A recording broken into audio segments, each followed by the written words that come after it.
In this video, I will show you how you can fix if the automatic date and time option on your iPad is not working. Now for an example, if the automatic date and time option is grayed out on your iPad, now to fix this issue, first of all, just go to settings, and after that, just scroll down and tap on screen time. Now from here, just tap on content and privacy restrictions. Now if this feature is enabled, just turn it off from here.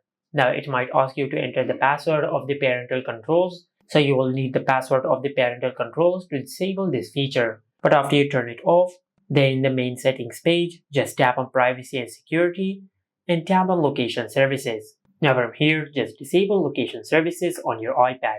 Now just select turn off, and after you do that, then just go to your home screen and perform a force restart on your iPad. Now to do that, just press and release the volume up button and the volume down button. Then quickly press and hold the side button on your iPad until the screen goes black and the Apple logo appears on the screen. And as you see the Apple logo on the screen, just release the side button. And after the force restart process is completed, you will notice that the automatic date and time feature has started working again on your iPad. And this is it. Make sure to like, comment and subscribe. Thank you for watching.